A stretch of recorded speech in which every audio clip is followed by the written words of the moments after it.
शिवाय। हर हर महादेव, जय शिव शंभु, ओम नमः शिवाय। निषाद चरित्र। प्राचीन काल में एक बील एक वन में अपने परिवार के साथ निवास करता था। उसका नाम जो है गुरुद्रोह था और उसका पेशा चोरी करता था। वन में पशुओं का वध करना था। एक बार शिवरात्रि का पर्व आया। उस दिन जो उसके घर में कुछ भी भोजन सामग्री नहीं थी। उसके परिवार के सब सदस्य भूखे थे। सब सदस्यों ने उससे कहा कि कुछ भोजन सामग्री लाओ, हम सब भूखे हैं। वह धनुष्यबाण लेकर जो शिकार को चल दिया। भाग्य से उस दिन जो शाम तक वन में जो घूमने पर भी जो उसे कोई जानवर जो शिकार के लिए जो दिखाई नहीं दिया। रात हो जाने पर वह जो बहुत व्याकुल हो गया। वह सोचने लगा कि खाली हाथ कैसे लौटूं, परिवार के सदस्यों को तो खाने के लिए क्या दूंगा।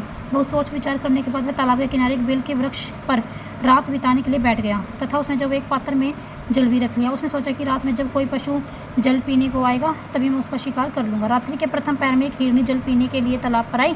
बेल ने उसका शिकार करने के लिए धनुष पर बाण चढ़ाया। धनुष पर बाण चढ़ाते समय कुछ जल और तथा बेलपत्र झड़कर नीचे गिर पड़े। बेल के भाग्य से उस बेल के जो वृक्ष के नीचे शिवजी का ज्योतिर्लिंग स्थापित था। इससे अनजाने में ही जल और बेलपत्र ज्योतिर्लिंग पर गिर पड़े। इस प्रकार जो भील के द्वारा शिवजी का रात्रि के प्रथम पहर में पूजा हो गई। इससे जो अनजाने में ही भील के पापों का नाश हो गया। भील के धनुष की जो टंकार सुनकर जो हिरनी ने कहा, तुम यह क्या करना चाहते हो। भील ने कहा कि मेरा परिवार भूखा मर रहा है, मैं जो है उन्हें भोजन देने के लिए जो तुम्हारा शिकार करना चाहता हूँ। यह सुनकर हिरनी बोली, तुम बहुत अन्यायी हो, तुम्हें जरा भी दया नहीं आती। यदि मेरे सांस से तुम्हारे परिवार की भूख मिट जाए तो मेरा यह शरीर धन्य है। दूसरों के कष्ट निवारण से ही जीव प्रशंसा के योग्य हो जाता है। थोड़ी देर और जो रुक जाओ, मैं अपने घर जाकर जो है अपने बच्चों को जो अपनी बहन को सौंप कर आती हूँ।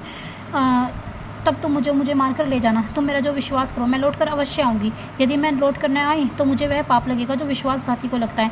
हिरनी की बातों पर विश्वास करके भील ने हिरनी को जाने दिया। हिरनी लौटकर अपने बच्चों के पास गई। इस प्रकार उस भील का जो है रात्रि का प्रथम पहर का जागरण हो गया। इसके पश्चात उस हिरनी की जो बहन उसे ढूंढती हुई वहाँ आ पहुंची जहाँ पर भील बेड पर जो बैठा हुआ था। उसे देखकर भील ने तुरंत अपना धनुष पर बाण को चढ़ाया। बाण चढ़ने से दोबारा बेलपत्र और पानी शिवलिंग पर गिर पड़े। इस प्रकार उस भील का जो है रात्रि के दूसरे पैर का पूजन हो गया। धनुष के जो टंकार सुनकर वह हिरनी बोली, हे भीलराज, तुम यह क्या करने चाह रहे हो। भील ने उससे भी वही बात हिरनी से कही थी। इस पर हिरनी ने कहा कि हे भीलराज, थोड़े समय के लिए मुझे घर जाने की आज्ञा दे दो। मैं अपने बच्चों को देखकर अभी आ जाऊंगी, नहीं तो मेरी प्रतीक्षा करते रहेंगे। भील ने उससे भी जो जाने की स्वीकृति दे दी। इस प्रकार जाते जाते भील का रात्रि का दूसरा पैर जागरण के रूप में व्यतीत हो गया। रात्रि के तीसरे पैर में एक मोटा ताजा हिरन जल पीने उसी तालाब पर आया। वही पेड़ पर भील बैठा था। भील ने उस हिरन का शिकार करने के लिए उस अपने धनुष पर बाण को चढ़ाने लगा।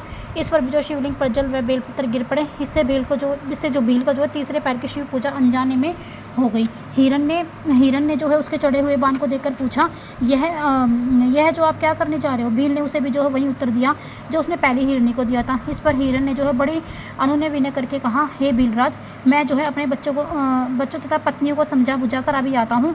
मैं जो शपथ पूर्वक कहता हूँ कि मैं जो लौटकर तुम्हारे पास अवश्य आऊँगा। भील ने उसे भी जाने दिया। इस प्रकार जागरण करते हुए भील का रात्रि का तीसरा पैर भी व्यतीत हो गया। जब दोनों हिरनी और हिरन घर पहुंचे तो सबने आपस में अपना अपना समाचार सुनाया। तीनों ही भील के पास शपथ खाकर आए थे, अतः तीनों ही अपने बच्चों को समझा बुझाकर भील के पास चल दिए, परंतु उनके साथ जो उनके बच्चे भी चल दिए।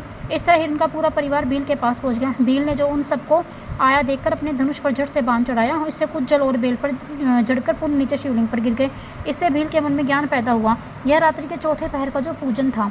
मृग परिवार ने भील से कहा, हम अपनी प्रतिज्ञा के अनुसार आपके पास आ गए हैं, आप हमारा वध कर सकते हैं जिससे हमारा शरीर सफल हो जाए।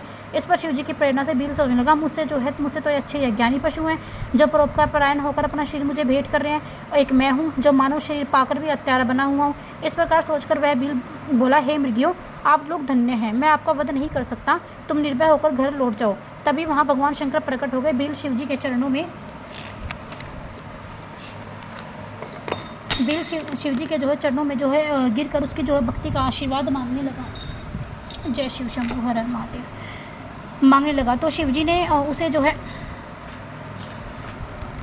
शिवजी ने जो श्रृंगवेरपुर की श्रेष्ठ राजधानी में बेचकर भगवान श्री राम के साथ मित्रता होने का आशीर्वाद दिया। बाद में वह निषाद श्री राम जी की कृपा से मोक्ष को प्राप्त हुआ। इस प्रकार ये शिवरात्रि की महिमा का फल था। यह व्रत जो महान फलदायक है।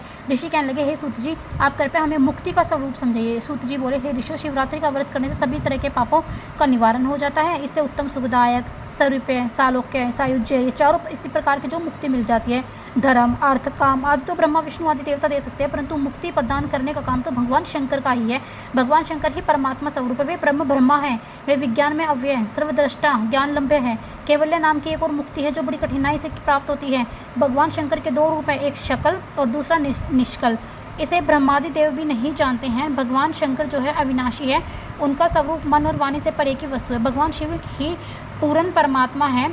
मुक्ति के लिए ज्ञान मार्ग द्वारा ही शिव जी का भजन श्रेष्ठ कहा गया है। इसके द्वारा ही शिव जी भक्त के अधीन हो जाते हैं। वह प्रेम का अंकुश, प्रेम लक्षण भक्ति कहा जाता है। यह भक्ति गुण सहित अनेकों प्रकार की होती है। इसका वर्णन करना बहुत ही कठिन है।